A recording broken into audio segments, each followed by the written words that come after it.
These are the patch notes. They were released today, May 13, 2024, for tomorrow, May 14, 2024.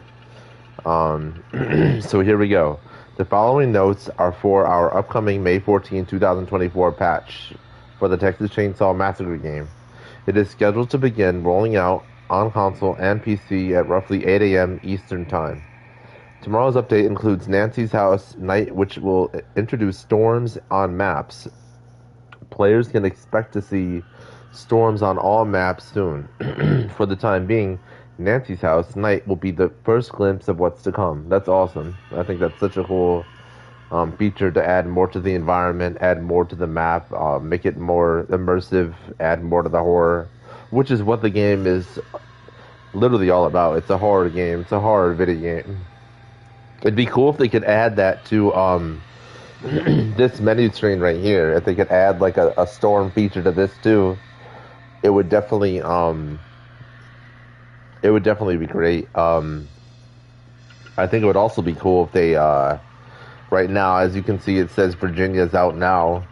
Whenever they add like a cosmetic or anything, that should just be right above that. They should have both right there. I don't know why they don't. Why they just push Virginia. They didn't push Anna's clothing pack. They didn't push Sissy's flower outfit either when that came out. That should be posted above that though. So that should be there. Hopefully they add an in-game store at some point. I hope they have plans for that. I don't know if they need like another development company to work on that for them or how that works, but with the amount of stuff that they've added to the game so far, I think it would just be easier to condense it all into an actual in-game store, which would be really cool to see.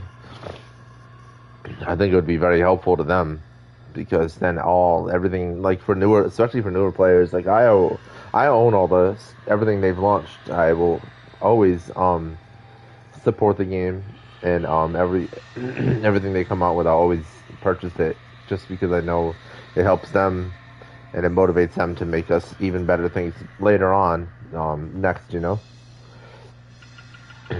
From West Keltner, we are working on a weather for Texas, thunder, rain, etc. You'll get a first glimpse of our work with this map.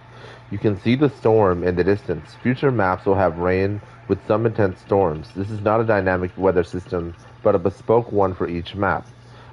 That's from Wes Keltner, CEO, President of Gun Interactive, which is really cool, which means the weather is going to be unique to each map. It's not just going to be the same thing on every map. Each map will have its own unique weather with it. I'd love to see a nighttime version of Slaughterhouse and see what they do with that, because that's like such a profound map and everything. And I'm just curious as to how this weather will impact Family Sense, if it'll impact it at all, because Family Sense is so strong for family mains or people who play Family.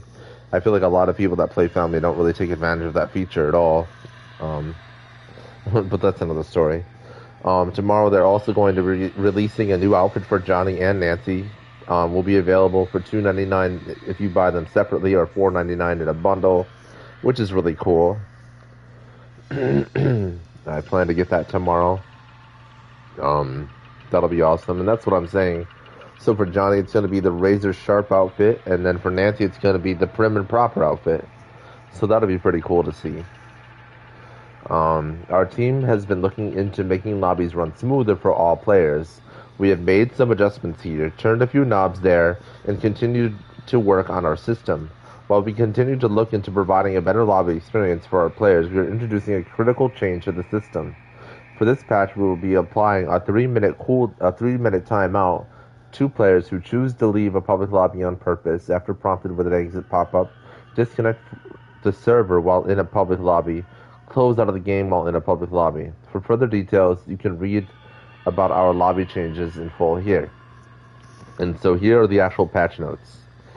Fixed Nancy's endurance. We have fixed an issue where no amount of endurance attribute points on Nancy altered her melee attack stamina usage. Endurance now works properly on Nancy. Fixed boon and bone scraps. We have fixed the issue where using boon to silence Nugget would deplete a bone scrap in a player's inventory. Boon will no longer remove a bone scrap from player's inventory when silencing Nugget. Virginia exploit. We fixed an issue where Virginia's boon could be used to bypass animations from Leatherface's overhead attack or Nancy's barbed wire.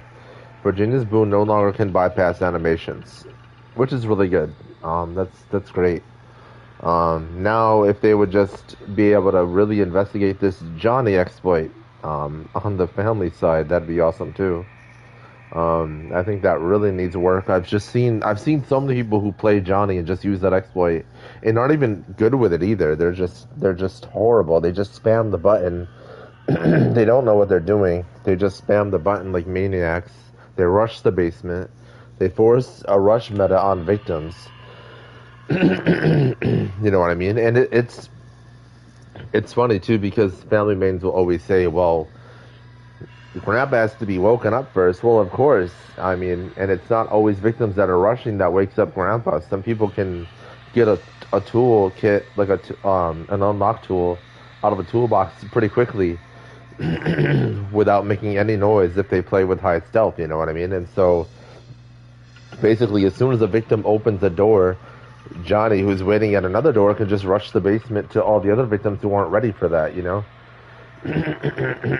And so it's funny to me because family wants victims to go silently and move slowly, which is so contradictory to the fact that why would anybody move slowly if they're trying to survive, right?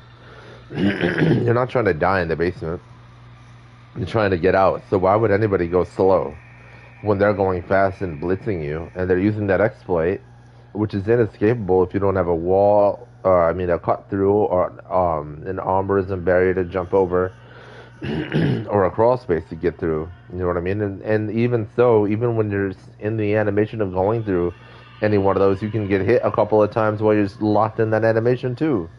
You know what I mean? So when you're going through a crawl space, when you're in that animation, you can get hit twice.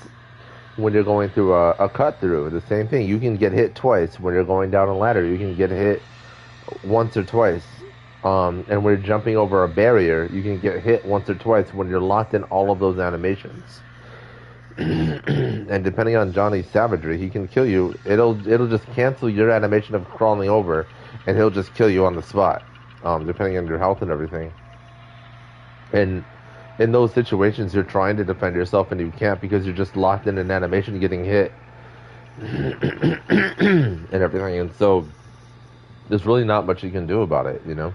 You're just stuck in there, locked in, with nothing you can do for yourself. And so, like, the reason victims have to rush is because families run exterior alarms, and so every door you open, they're gonna know where you are. You know what I mean? All they have to do is get Grandpa to level 1, and if that's the level 1 perk, if they're even running any other Grandpa perks, they can they'll know every single door you open, and there's no way to defend against that aside from stabbing Grandpa, which is not a stealthy play at all. Stabbing Grandpa is not a stealthy play. So, I mean, I feel like the stealth aspect of the game has gone out the window a long time ago. Matches running quickly has gone out the window a long time ago, and I thought that was the original idea. I thought that's what the vision was, to make matches last longer, to kind of stop victims from escaping right away and everything. But if families are going to rush the basement, then then victims are going to rush right back. You know, and anyways, rushing the basement's a terrible play, especially if you have victims who are not at the door that was rushed by the family member. You know what I mean? If you're in tool storage as a family main and you're on that door, which a lot of Johnnies love to do, they just wait at a door. They don't even feed Grandpa or anything upstairs. They literally wait at a door until Grandpa gets up, and then they bust that basement door open and rush the basement, trying to steal all of Leatherface's kills, if Leatherface is even on the map. Even in the match, I mean, you know what I mean? And so it's silly because they kind of works against family if you have good victims, because they'll just a good victim will take advantage of that and go up another door while there's 2 family members in the basement and just go to the objective and get out, you know? So, I mean, it kind of works both ways, but to like try to be like, oh, well, it's a stealth game. You know what I mean? To use that as an argument to slow victims' gameplay down, while family members are over here rushing the basement. It's just like it's very contradictory. You know what I mean? You're just rushing basement because you want to get free kills, while before victims can prepare. And then the argument back is, well, victims are rushing to get upstairs before family can prepare. Well, at the same time, I mean, it's kind of like you're just pushing back and forth at that point. You know what I mean? And I mean, what are you supposed to do? Just let family come down and kill you, or are you supposed to get out? If you're tied up in a basement and people are gonna try to kill you, you're gonna get out of there as fast as you can, no matter what. You know what I mean?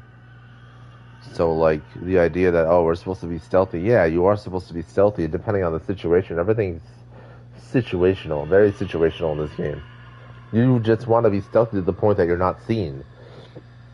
But I mean, if making noise attracts family members to you, yeah, of course you're gonna have to make plays that are stealthy in regard to that. But I'm not gonna go crawl around really slowly so that Leatherface with Scout on moving at 100 miles an hour can just overhead me. I don't think so, especially because Leatherface is another one who can overhead you while you're going over a barrier and just cancel your barrier animation and kill you. He can do the same thing when you're going through a cut through or a crawl space. The same thing. It just cancels the animation where you have no way of defending yourself, and that is the only way to defend yourself is to get away from him through one of those. And if he hits you while you're in the animation of going through one of those, you're still dead. It just cancels the animation and puts you in a kill animation instead. So, I mean, these are the things I experienced. This is what I've seen, you know what I mean? But it is important that they fix the Virginia exploit. They really need to fix the Johnny exploit, and I really feel like they need to rebalance Hitchhiker, because if Hitchhiker is with Leatherface and he's running the 3-perk Scout fired up and wireframe and all the barriers are gone, he can just tunnel anybody out because he literally has infinite stamina. There is nothing you could do to get away from him at all. There is absolutely nothing you can do to get away from him. There is no way to defend yourself against that. There's no way to defend yourself against that because he can go everywhere you can go, and as if Leatherface has gotten rid of every barrier, then you're screwed. You know what I mean? And so I feel like I don't know what you're supposed to do to counter that. You're just supposed to get out before he sees you, which isn't really, I mean, well, that's just the main objective of the game. That's not really a counterplay. But yeah, I don't really see too many ways of countering situations unless you just get out right away. So inherently, a lot of the family buffs that I've seen, the victim nerfs that I've seen, are just forcing the victim rush meta. They're just forcing that because the point is to get out before they can see you. So that is the stealth play. And family members get so angry when a victim gets out, like, immediately. So that's the stealth play right there. Like, what did you expect? Did you want them to run you around so you had an opportunity to get them? Like, why would you if your objective is to get out, right? I mean, it is stealthy to get out in 60 seconds. That's the family's fault for not minding the objective. That's their fault, you know? I mean, there's 5 objectives on every map, is there not? What is there? Valve, fuse, generator, and car battery, right? Those are 4. And then you have, like, gas station with the one exit, with the extra exit, so that's got a 5th objective. Nancy's house, too, has a 5th objective. Generator on Nancy's house is kind of like, I don't know, I don't really, it's more of a distraction play. I mean, if you could literally kick that generator and get all the way to the front gate and open it and get out without a family member chasing you down and killing you in that process, you've earned that, right? I mean, I don't know, that's, if a family can't defend against that properly, then they just probably should play that map more and understand it better and find more ways to counter that kind of gameplay, you know? But generator on Nancy's house, I feel like is, unless you have, the only way that really works is if all 4 victims can rush it and you have a Connie that can get there right away with her ability and there's no padlock on the gate, you know? That's one way. But I mean, what kind of family is allowing 4 victims to get away with all that? And I mean, for all 4 victims to push that, which is possible, but it's just a higher risk, higher reward type of play where it's better just to it's better to play chess in this game than it is to play checkers, and I feel like more people want to play checkers and less people play chess. You don't, you kind of want to, and what I'm saying is, you kind of want to, you don't want to be so direct in your gameplay. You want to be extremely indirect. You want to make someone think you're doing one thing while you're doing another. Kind of like the Art of War. You know what I mean? You don't want to just go to car battery while a family member sees you and just really hope that that's going to be your actual way out. You want to use that as a more of a distraction play while your other teammate is doing something else, while the family is distracted on you. Someone else is doing something else while another victim is doing another thing. So that's one objective is like the distraction objective, and two other objectives are the actual objectives. Because there's three family members and four victims, you have four opportunities that only three of them can defend. You know what I mean? And historically, in asymmetrical games before this game, it was only the survivors or the counselor's power was always the fact that the killer can literally only chase one counselor or survivor at a time, whereas in this game you have three killers, three family members that can chase three victims at a time. You can only kill one victim at a time. You can't kill two at the same time. You can only kill one at a time. But that still leaves that fourth victim with an opportunity to get away and do something and take advantage, you know? But, I don't know, I feel like they really need to put a lot more energy into fixing Johnny. I don't know if they even know how to fix Johnny. I hope they do, though. Because, I mean, it's just like, it's silly to watch victims die to that kind of a build where there's literally no counterplay to it, unless you can well. Or unless you can get through a cut through or a crawl space. And like I said, even if you do, if your health isn't high enough and you are going over a barrier or going down a well, which I thought they added an update where you can only get hit once going down a well. I still get hit 3 times going down a well.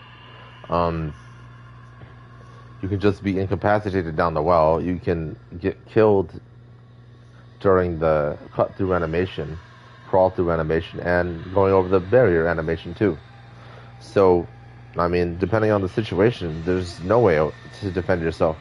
So I feel like there needs to be more aspects of counterplay for victim. If you're going to nerf victims' perks and buff family perks, then you need to give victims more forms of counterplay. I mean, yeah, they're victims. Yes, the family are supposed to be strong, but I don't know. I don't really see Hitchhiker as being very strong. He's lanky.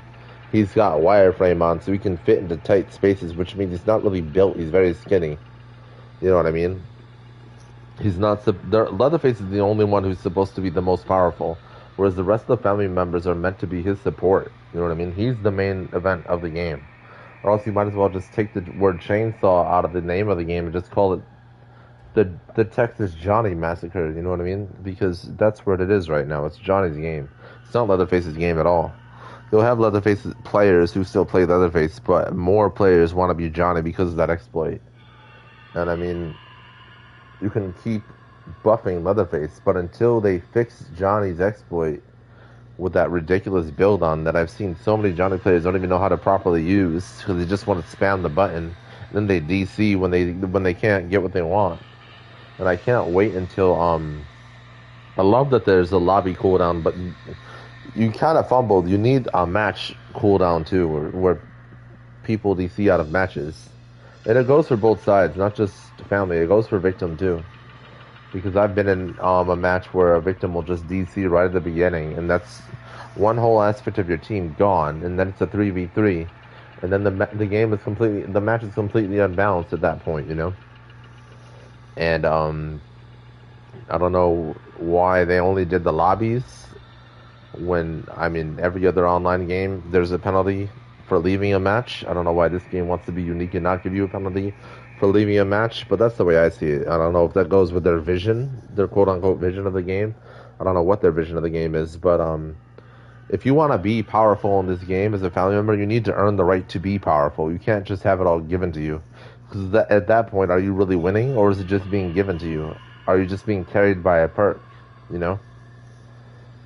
Are you just being carried by what the devs are giving you the whole time, or can you do it without all that? That's my question, you know?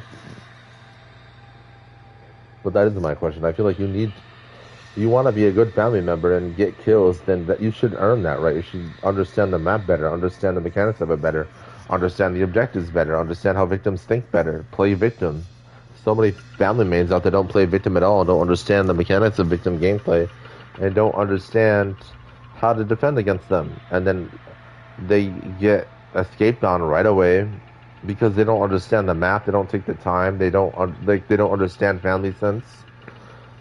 I mean, yeah, there's a tutorial in there, but I feel like there needs to be like a playable tutorial as well. There needs to be a playable tutorial on how to play the game, and I think if that's put in there, maybe more people playing family and even people playing victim will understand what's going on. And family, the other point I want to make, family is not the only one of the game where you can have one level 99 matched up with three level ones. It happens on, or two level ones. It happens on the victim side as well.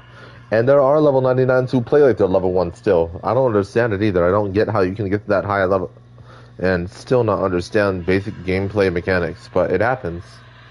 I've played with level 99s, I've played against level 99s that I just am baffled by, like, the lack of map knowledge, the lack of game sense that they have, you know?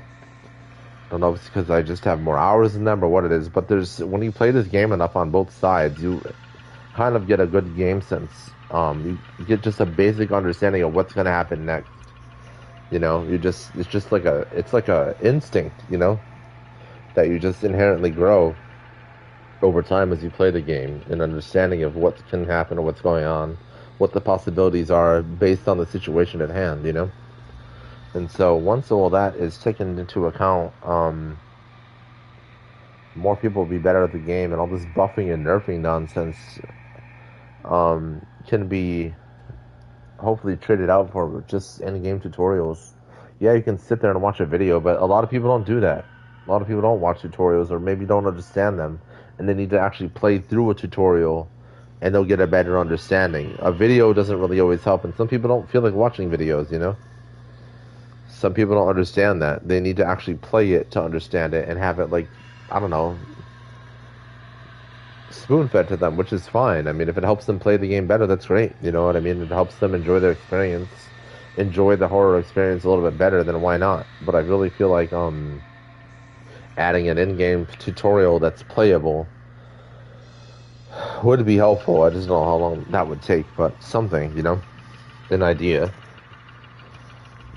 For the future, hopefully. But I do love the idea of storms. I'd love to see a nighttime version of Slaughterhouse. I'd love to see a nighttime version of Nancy's house. I love the nighttime maps. Family House at nighttime is really cool too. I just like the experience of it. And gas station especially. And so I'd love to see that on more maps. And see where we go with this weather too. And see what else happens. But since they're adding weather, they need to add weather to this map, this menu. I mean, they need this menu needs to have weather too. That'd be really cool. Something maybe you could turn on or off, or anything. Maybe a holiday event that's not just double XP, where you can actually do other things in the game. You know, I always thought it would be cool if other victims can study items in the game. And obviously not tamper them like Danny does, but do other things instead. Add like a third hand or a second hand ability to them if they tamper. I mean, if they study objects in the game, because it just adds a more of an immersion to the game for victims, or even have family study things in the map too. You know, I don't know how many people have time to do all that while they're trying to kill, or how many victims have time to do all that when they're trying to escape, but it would just add more of a level of depth to the immersion of the game, which is what you want. You want immersion in a horror experience. You want immersion. And so there's a lot of mechanics that the game is lacking right now that need to be added to add that level of immersion to truly improve upon the horror experience that the game is trying to envelop the player of the game into, you know?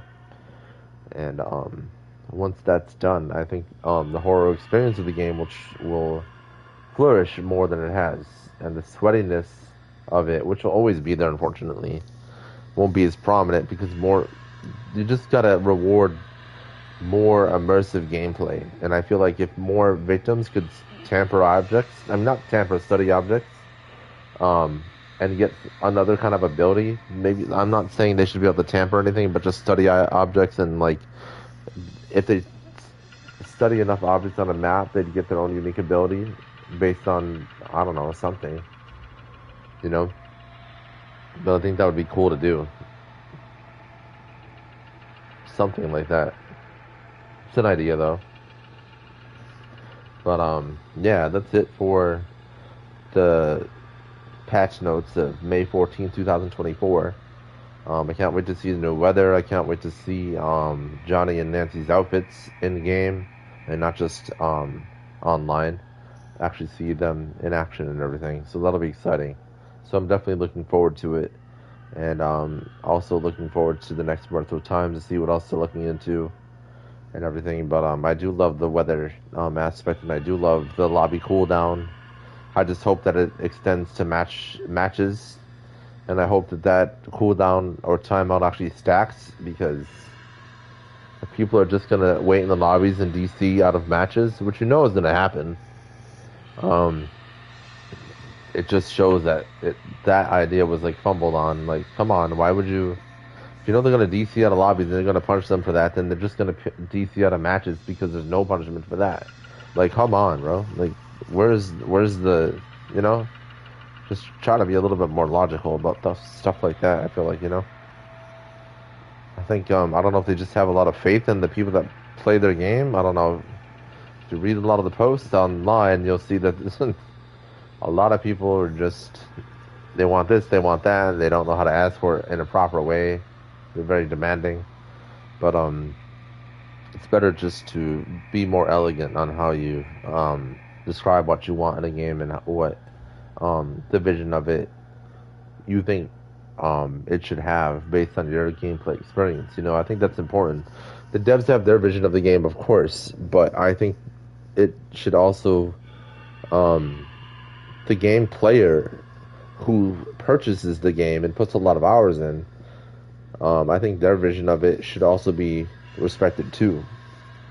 And it should be a sub-vision, I guess, if you will, of what the devs of the game see as well, you know?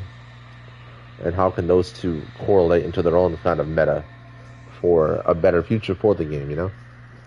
But anyways, I can't wait to see this patch tomorrow. I can't wait to see the weather on Nancy's house, the nighttime Nancy's house. That'll be really cool. And we'll see where they go with that. But hopefully this Wednesday we get another Myrtle Times, then we'll know more. Maybe they'll give more details on the Johnny fix and balancing if they're going to change perks around. That'll be cool too. It's exciting. That's because they haven't broken the level cap at all, so there's really not much to work toward in the game. So when they do change perks around and they nerf victim perks, it gives me something to grind on again if there's another perk that I can use to counter the nerf, which is what I do every time. I always find another perk. Whenever they nerf victim perks, there's always another one in the skill tree that works a little bit differently and forces you to play a little bit differently, which is really cool because that does keep the gameplay a little bit fresh when things are changing around. Because at this point, I've been level 99 for so long, for such a long time. There's nothing else for me to grind for, and so it's kind of annoying in that regard. And, like, everyone wants to get to level 99, but then once you're finally there and you've maxed out everybody's ability, all your family members' abilities and all your victims' abilities, and all the perks that are valid to how you play the game, there's not much else to grind for anymore, you know? It kind of loses its, I don't know, it kind of loses something there. And I really wish they'd break the level cap and give us some form. If they could just break the level cap and allow us to level up higher and give us unlockables to work toward while we're leveling up higher, I would love that. Hopefully that's something that they're cooking up right now. And I wish they would definitely release some form of a battle pass. It obviously does not have to be called a battle pass, because we're in Texas. They might as well call it the barbecue grill. Who knows what the hell they'll call it, but they need to add that. It needs something where you have a continuous thing to grind toward. If they could just, I wouldn't even care if they raised the level cap up to level 150. You know what I mean? Just for starters, just to see what we can get with that, and then later on go even further than that, you know? But that would be a great step forward. It wouldn't take very long to get to level 150, unfortunately. But it would be something to grind for, and that's all I ask for. It's something to grind for, some form of a battle pass, because that would also be something else secondhand to grind for. And if that's also something that needs another dev team that they need to contract with to do, I understand that it takes time.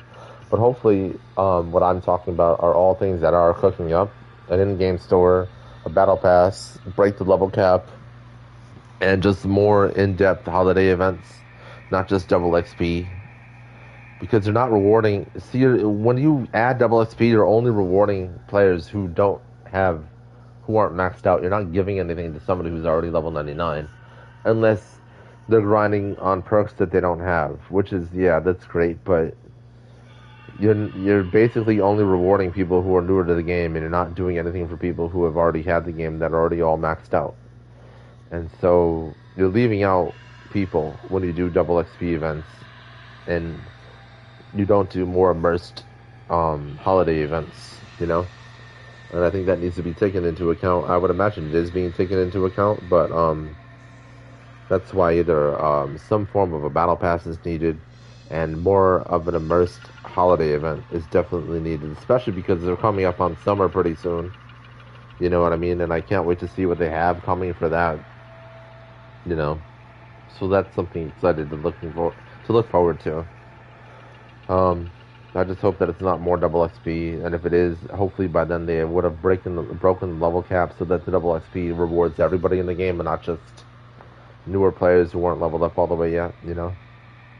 But those are important ideas to take into account, and I think all of them will help the game flourish and be way more healthy than it is. But breaking the level cap will definitely bring people back to the game. I'm not saying it's dying at all. I'm sure it's doing very well, but it'll capitalize on itself if the level cap is broken and there's unlockables to grind toward when people level up again beyond level 99. Because, I mean, look what happened when they released Virginia. It took forever to get a match because everybody wanted to play Virginia, and because it gave them all something to grind for, you know?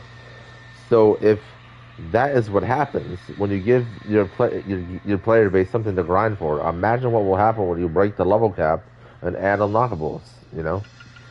And it doesn't need to be a big thing all at once. Just add it incrementally over time so that you can keep up with it, you know? A lot of people come back because there's a lot of gamers that are completionists that don't want to do everything in the game, you know?